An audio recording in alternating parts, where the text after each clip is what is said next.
विकलांग अधिकार मंच के जिला अध्यक्ष सुरेंद्र जी गोयल जी, राजवी जी, विशेष रूप से आए हुए सुशील आजाद जी, जनकराज गोयल, अलग अलग संगठनों से आए हुए साथी रामचंद्र, CITU से जंगीर सिंह जी, किसान नेता राजेंद्र प्रसाद बाटू, सर्व कर्मचारी संघ के प्रधान देवीलाल जी, TTI साहब और बड़ी ही महत्वपूर्ण संस्था के साथी आए और बोल कर गए, जोसेफ जी, नौजवान साथी, तमाम इलाके से आए हुए साथियों, तो आप सबका क्योंकि अब एक जिम्मेवारी नहीं दे दी तो उस ढंग से भी बोलना पड़ेगा, तो मैं आभार प्रकट करता हूं कि आप इस बुलावे पर यहाँ आए और जो आज बातचीत होनी थी वो अपन करी सबने मिलकर। जो संगठन आ पाए उनका भी स्वागत, और जो मन से साथ हैं वे आज नहीं आ पाए उनसे भी संपर्क करेंगे आने वाले भविष्य। तो जहाँ तक ये अधिकार मंच की बात है, बिल्कुल सही शब्द है अधिकार। मतलब अक्सर हम कहते हैं कि किसी गरीब की, किसी असहाय की अगर दान देते हैं ना, वो एक वक्त का, एक टाइम की बात है, परंतु अगर उसके सम्मानजनक जीने का तरीका ढूंढा जाए तो वो तमाम उम्र की बात, बल्कि आने वाली पीढ़ियों तक की बात। तो ठीक है, दान करते हैं, हम उनका निरादर नहीं करते हैं, परंतु हम ये कहते हैं कि ऐसी व्यवस्था हो जो अधिकार दिलाए।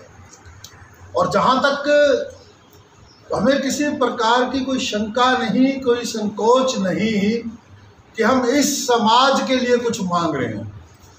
हम उस देश में रहते हैं जहाँ एक संविधान है, उस संविधान में बात है बराबरी की। शब्द बराबरी के अक्षर की बात नहीं है, सुशील आजाद जी बना देंगे, ब आएगा, एक ही मात्रा आएगी, रह आएगा, बराबरी। बराबरी के अंदर एक काफी कुछ, बराबरी के अंदर आर्थिक स्थिति, सामाजिक स्थिति, शारीरिक स्थिति, राजनीतिक स्थिति, ये बहुत चीजें हैं जो बराबरी की, और ये बराबरियां नहीं हैं, इसलिए ये संघर्ष है। कौन सा शौक था ये अधिकार मंच बनाए? अगर ये समाज और उस समाज ने जो राज सत्ता दी हुई है, मुख्य जिम्मेवारी, एक एक व्यक्ति कुछ नहीं कर सकता, तो एक सिस्टम है, राजनीति है, राजा बनाते हैं, प्रधानमंत्री, मुख्यमंत्री बनाते हैं। अगर वो तरीके से 100% समाज के बारे में सोचते, बराबर ले आते, तो जरूरत नहीं कि हमें अपनी आवाज करें। अगर कमी है किसी भी समाज में, चाहे वो विकलांग मंच है, चाहे महिला है, आदिवासी है, अनुसूचित है, या कोई भी है, किसान है, कर्मचारी है, मजदूर है, जहाँ जहाँ हमें वो बराबरी में, अपने हकों में कमियाँ लगती हैं, तो आज के दौर में हमें यूनियन संगठन बनाने पड़ते हैं। और मेरा बड़ा लंबा तजर्बा है इस चीज़ के अंदर। हम भी कर्मचारी वर्ग में, अध्यापकों में काम करें, सारी उम्र आप भी कर रहे हैं, ऑल इंडिया तक मैं भी जनरल सेक्रेटरी हूँ आज की डेट में भी, तो हम काम कर रहे हैं स्कूल टीचर्स के अंदर, कर्मचारियों के अंदर। तो मैं कह रहा हूँ कि उस बराबरी, और दूसरी बात ये, जो कुदरत का सिस्टम है सृष्टि चलाने का, उसमें इच्छा कहीं नहीं होती किसी। मैं अडानी के घर पैदा होऊंगा कि मंगू नाई के घर पैदा होऊंगा, मेरी कोई इच्छा नहीं, ये कुदरत का खेल है। मैं एक हष्टपुष्ट व्यक्ति पैदा होऊंगा कि विकलांग पैदा होऊंगा, मेरी कोई इच्छा नहीं, ऑप्शन नहीं है मेरे पास। मैं किस धर्म में पैदा होऊंगा, किस जाति में पैदा होऊंगा, किस लिंग में पैदा होऊंगा, ये कुदरत के बंटवारे हैं। तो उन लोगों को जो एक ही तरीके से अगर हम भगवान कहते हैं, तो उसी एक रास्ते से जो पैदा हुए धरती के अंदर, वो सब बराबर है, ये हमारा संविधान कहता है।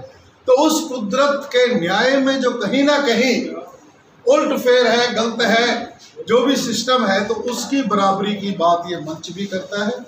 तो मैं अपनी व्यक्तिगत तौर से, आज से नहीं, शुरू से ही हम इस सिद्धांत में विश्वास करते हैं कि सबको बराबर होना चाहिए और सबको सबके अधिकार मिलने चाहिए। और इसलिए बराबर होने का मतलब ये नहीं कि तू भी चढ़ जा बस में, तू भी चढ़ जा।